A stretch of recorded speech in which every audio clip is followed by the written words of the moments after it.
రెండు డాక్యుమెంట్స్ చూసినారు.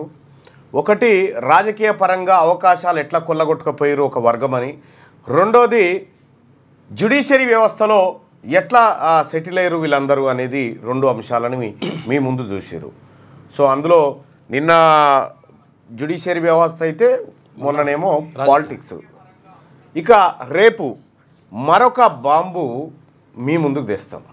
ఎప్పటి వరకు తెస్తామంటే ఈ తెలంగాణ రాష్ట్రంలో బీసీల లెక్కలు తేల్చే వరకు, గ్రామాన ఏ కులం వాళ్ళు ఎంతమంది ఉన్నారని చెప్పే వరకు ఇవన్నీ చేస్తూనే ఉంటాం. ఎంతటి దుర్మార్గం అంటే మొత్తం భారతదేశంలోనే మొదటిసారిగా కర్ణాటక ప్రభుత్వం 2015లో కులగణన చేసింది. సిద్ధరామయ్య గారు ముఖ్యమంత్రిగా ఉన్నటువంటి సందర్భంలో కులగణన చేసి ఇప్పటి వరకు లెక్కలు బయటపెట్టినటువంటి కాంగ్రెస్ పార్టీ ప్రభుత్వం అక్కడ ఉంది. లెక్కలు బయటపెట్టలే ఇప్పటిదాకా. ముఖ్యమంత్రి సిద్ధరామయ్య గారు బీసీ సామాజిక వర్గం నుంచి, ఇంకా కొంతమంది మంత్రులు ఈ లెక్కలు బయటపెట్టాలని క్యాబినెట్లో మొన్న నోటు పెడితే పెట్టడానికి వీల్లేదని చెప్పి డీకే శివకుమార్ ఇటువంటి అప్పర్ క్యాస్టులంతా లేచి లొల్లిపెట్టి వెళ్ళిపోయారట. ఇంకో ఇది కాంగ్రెస్ పార్టీ కథ. కర్ణాటక రాష్ట్రంలో కాంగ్రెస్ పార్టీ నిర్వహించినటువంటి కులగణన సర్వే లెక్కలు ఇప్పటిదాకా రాలే బయటికి. వీళ్ళు దేశానికి ఆదర్శవంతమైనటువంటి కులగణన చేస్తున్నాం ఈడ అని చెప్పి ఈడ డాంబికాలు కొట్టిండు ముఖ్యమంత్రి రేవంత్ రెడ్డి.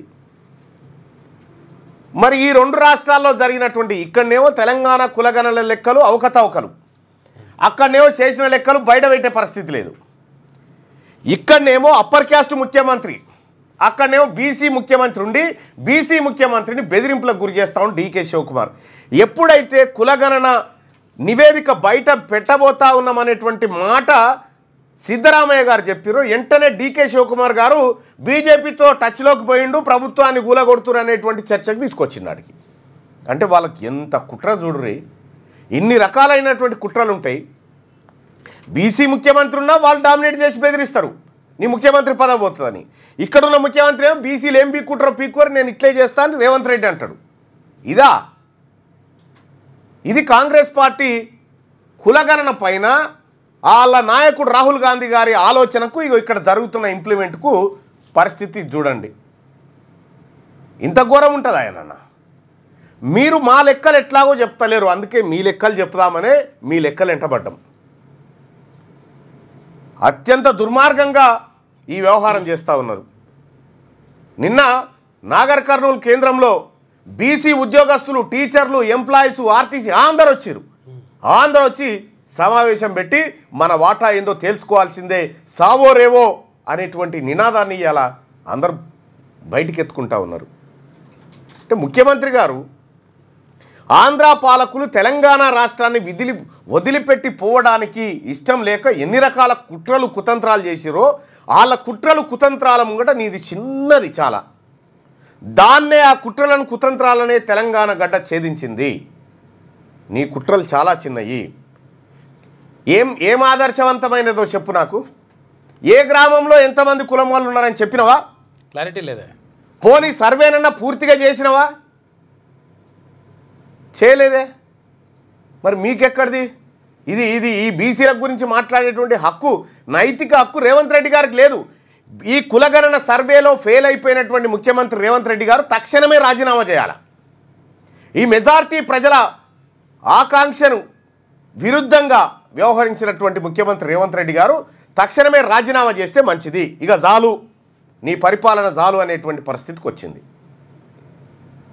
మమ్మల్ని మెజారిటీ ప్రజలం, బిగ్ క్లాస్ వాళ్ళం, బీసీలం, ఇక్కడ బిగ్ క్లాస్ వాళ్ళం, మాకు అవకాశాలు రావద్దని నువ్వు ఇన్ని కుట్రలు చేస్తూ ఉంటే మరి నీకు అవకాశం ఎందుకు ఉండాలి ముఖ్యమంత్రిగా కూర్చోవడానికి? నువ్వు దిగిపో. కాంగ్రెస్ పార్టీకి అధినాయకత్వానికి ఏమాత్రం చిత్తశుద్ధి ఉన్నా రేవంత్ రెడ్డిని వెంటనే తీసేసి బీసీ ముఖ్యమంత్రిని పెట్టాలి. బీసీ ముఖ్యమంత్రిని పెట్టితేనే కాంగ్రెస్ పార్టీ చిత్తశుద్ధి నిరూపించుకున్నట్టు అవుతుంది. లేకపోతే కాంగ్రెస్ పార్టీకి ఇవి చివరి ఎన్నికలు అవుతాయి. చివరి ఎన్నికలు ఆల్రెడీ అయినాయి. ఏ గ్రామంలో చూసినా ఎవడు చేతుల ఓ ముద్ద పెట్టే పరిస్థితిలో లేడు. ఇప్పుడు స్థానిక సంస్థల ఎన్నికల్లో బొక్కబోర్ల పడు తప్పది. ముఖ్యమంత్రి గారి పర్ఫార్మెన్స్ 16 నెలల ఎరకైన తర్వాత కూడా కాంగ్రెస్ పార్టీ అధిష్టానం ఎందుకు కూరుకుంటా ఉంది? 2023 డిసెంబర్ 7 తారీఖు నాడు ముఖ్యమంత్రిగా ప్రమాణ స్వీకారం చేస్తే తెలంగాణ రాష్ట్రంలో అధికారంలోకి వచ్చినటువంటి కాంగ్రెస్ పార్టీ దాని తర్వాత 6 నెలలకు వచ్చిన ఎంపీ ఎన్నికల్లో బొక్కబోర్ల పడ్డది.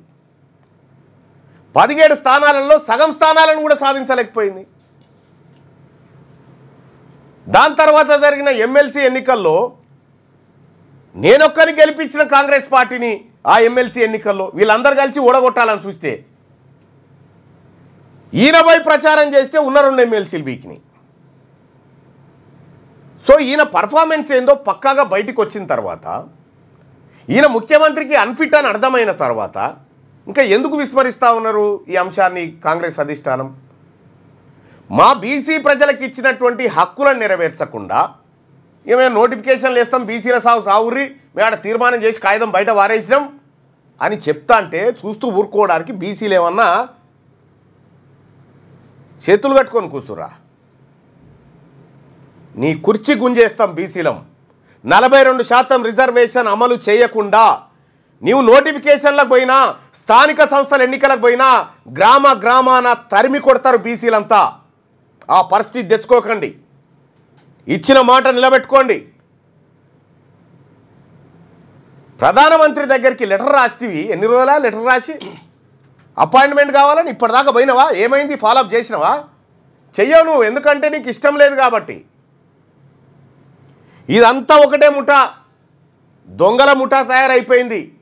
కాంగ్రెస్ నాయకుడు రాహుల్ గాంధీ గారి ఆలోచనను దెబ్బతీసి ఆయనను ప్రధానమంత్రిని కాకుండా అడ్డుకునేటువంటి బ్యాచ్ తయారైపోయింది ఇక్కడ. సో కాబట్టి బీసీ ప్రజలారా వీళ్ళ తత్వం అర్థమైపోయింది.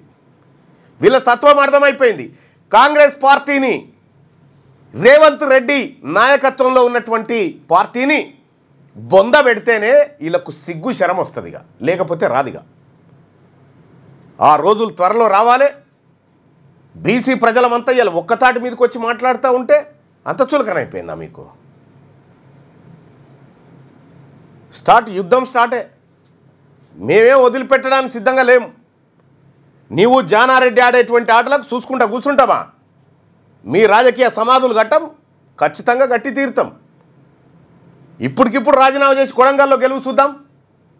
కొడంగల్లో గెలిచి చూపెట్టి ఇప్పుడు రాజీనామా చేసి, లేకపోతే ఓ పని చేయి, అది అట్లే పెట్టుకో. గ్రాడ్యుయేట్ ఎమ్మెల్సీ ఎన్నికల్లో ఇద్దరం పోటీ చేద్దాం రా. గ్రాడ్యుయేట్ ఎమ్మెల్సీ ఎన్నికల్లో నువ్వు నేను పోటీ చేద్దాం రండి. ముఖ్యమంత్రి గారు రండి, చూపిస్తాం ఏందో మా తడాకా ఏందో, బీసీల తడాకా. ఇంకా మీ ఆటలు కొనసాగుతున్నాయి అనుకుంటున్నావు, మీ ఆటలు కొనసాగాయి. ఇక భవిష్యత్తులో నువ్వు ఒక్కడు చేసిన పాపానికి భవిష్యత్తులో మీ వర్గాల నుంచి ఒకడు మంత్రి కూడా అయ్యే పరిస్థితి ఉండదు. నువ్వు చూడు.